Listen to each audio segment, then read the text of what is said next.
Take a look around. Lay your burden down. This could be all you've ever dreamed now that paradise is found.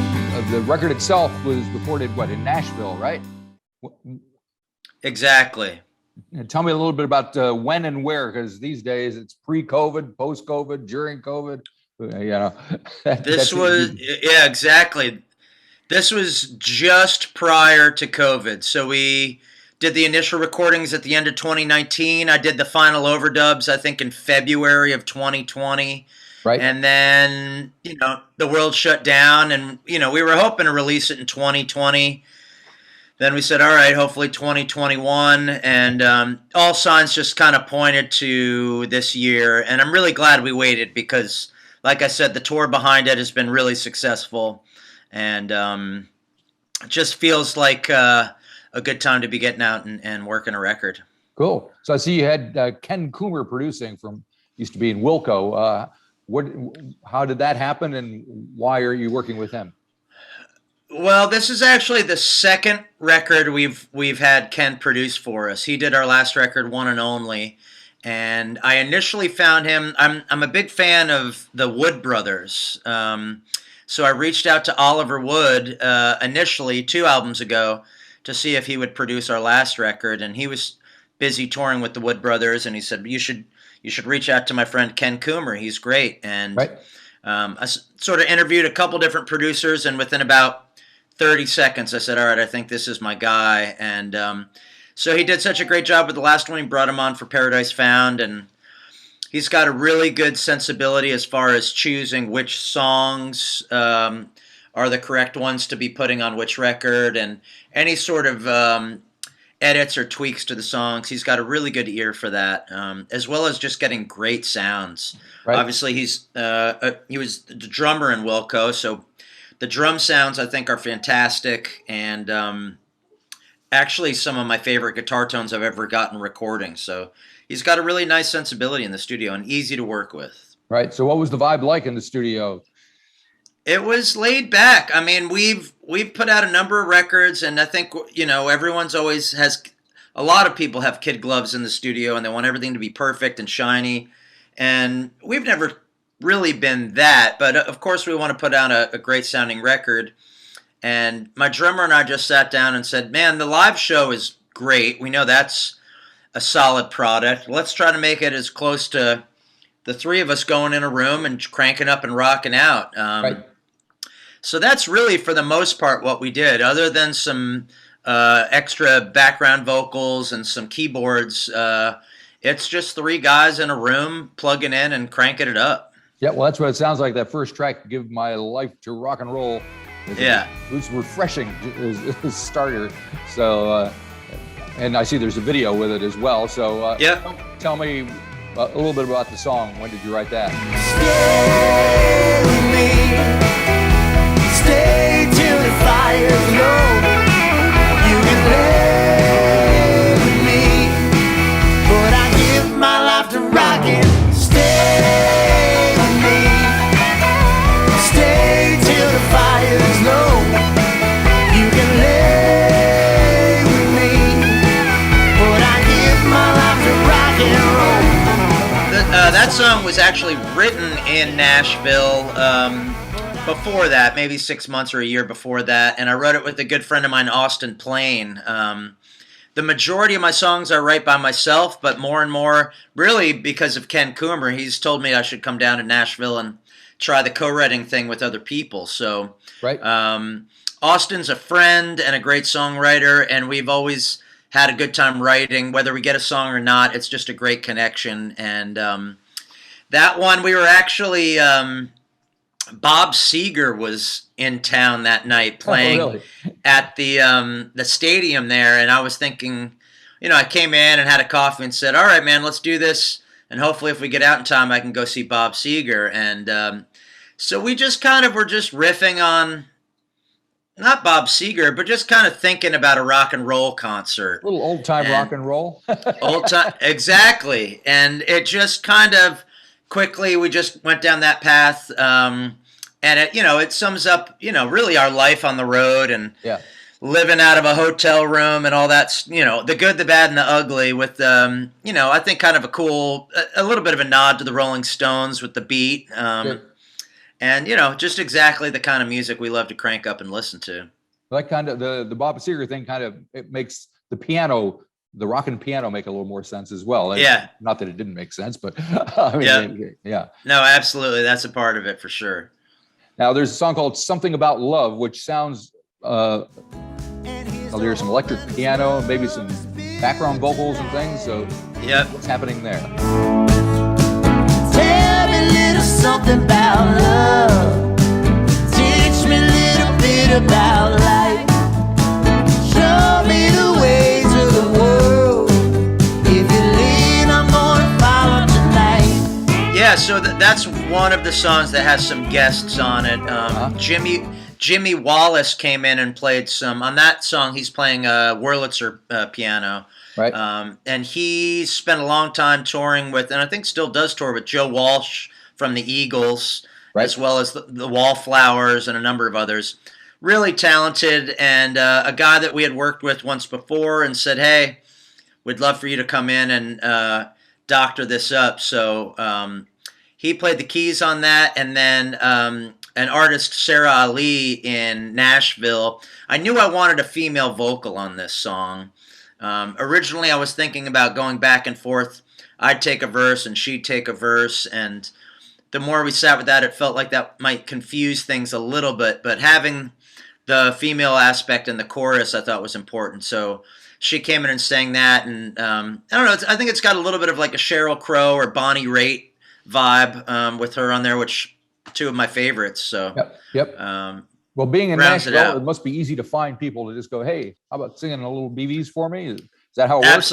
Absolutely, really. I mean, I'm lucky that I've got a lot of really talented friends in New York, Nashville, LA, wherever we go. But Nashville, especially on the record prior to this, we just started we called Sam Bush.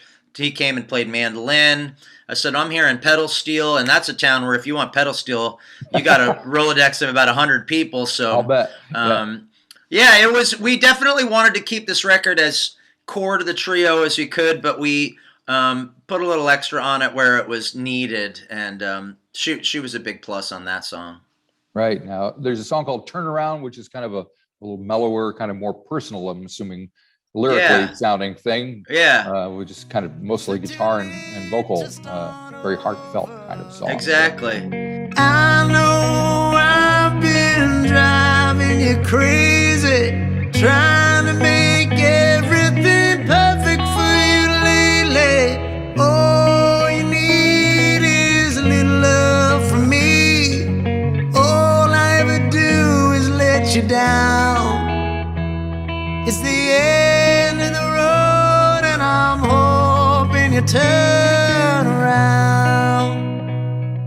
Yeah, it really is heartfelt. That's a song that typically in the live show I just do solo with the guitar, and a lot of people come up to me and say, man, that one really reminded me of myself, or it reminded me of a situation that, and that's the ultimate compliment for me when lyrics resonate with someone. And more as I go on, in my early career, I probably tried to disguise some of the lyrics and, be a tough guy and say, oh, that wouldn't be me, and I'm not heartbroken or anything. And now I just lay it all out there because everyone's gone through something and they can relate to it. So we did record a version of that with the full band.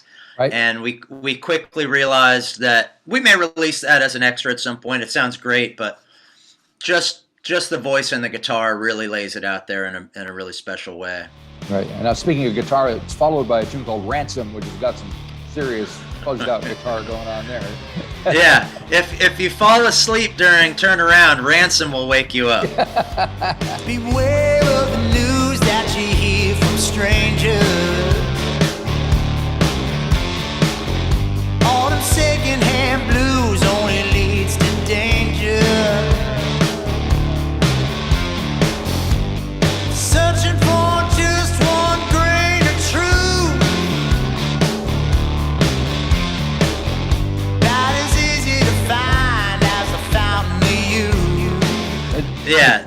quite bluesy as well. So. Yeah, that was a really fun one. That was one where Ken kind of went into one of his closets and said, well, why don't you try playing this guitar? And I don't even know what it was. He called it the Russian hockey stick. Like I don't know what it is, but it does look like a hockey stick. It looks like it's unbreakable, and I've never seen anything like it. And I plugged it in, and I said, whoa, that's got some ferocity to it. And then obviously we cranked up the amp and put some distortion on it. But really kind of a rockin' tone, and the guitar solo, we've got some fun effects. It reminds me a little bit of the some of the guitar work from I'm blanking the guitar player's name. He's in Rage Against the Machine. Oh, where he's got Tom Morello? Yeah, very Tom Morello. With just kind of some shifting and phaser, and it was really fun for me. I think I took a number of takes on the guitar solo because it was so fun, and I'd probably end up using the first take, but it's not the love song ballad. It's not something about love. This one is cranked up aggressive rock and roll, and for a second I wanted to open the record with it just because I think sonically it's so interesting. The label said, man, I don't want to scare any children off with the first track here. And interestingly enough, I've gotten a lot of notes from fans saying, man, everything is great, but that song Ransom is unlike anything you've done before, which is a good thing. Right. So it must go over well live. And I noticed you do a few covers, like you did like Springsteen and Los Lobos. So what how do you pick what you cover as well? What do you? Interestingly, one of the silver linings of the pandemic was right after we shut down, I started playing live Facebook concerts every Thursday night. Right. And people were home, tuning in, and every week I said, well, I've always wanted to learn this song. I've got nothing to do. Let's learn that song. So every week I learned, just my favorite songs that I never quite got around to learning. And I developed a pretty good repertoire of just new favorite tunes. And it just depends on the night. But we've been doing Atlantic City quite a bit, which is really fun. Some Los Lobos stuff. We're playing with Los Lobos this weekend, which I'm excited about. Yeah, that'd be cool. It just depends on where we're going to be and the vibe in the room. But we recorded a record a few years ago called the New Orleans Sessions, which I brought in a number of friends from New Orleans, and we did all covers on that record. So we did Sledgehammer, Peter Gabriel, When the Levee Breaks, Led Zeppelin. So there's, we're certainly an original band, but we've got a pretty big bag of covers to choose from depending on the night. Right. Well, since you had so much downtime during lockdown and pandemic, have you got a bag of songs ready to go for the next one yet? Yeah, we do. It's interesting because we put the record out last week, and I'm already starting to call around our studios, and I have a new record ready and waiting. We haven't recorded it yet, but the songs are there. And at some point this year, we'll definitely be recording it, and probably wait a little bit because since this one just came out, we'll have one out in the next year. Cool. Ever been down to this part of the world, down to New Zealand, Australia? I've been to Australia and love it. New Zealand is number one on my list of places that I haven't been to that I want to go to. Right. Performed in Sydney a number of times, and Japan, which is, I feel like you're just right next door to Japan. We're more next door to Australia, I must say. Yeah, no, absolutely. But once you get on that flight from New York, you say, well, at this point, we might as well just do it all. Yep.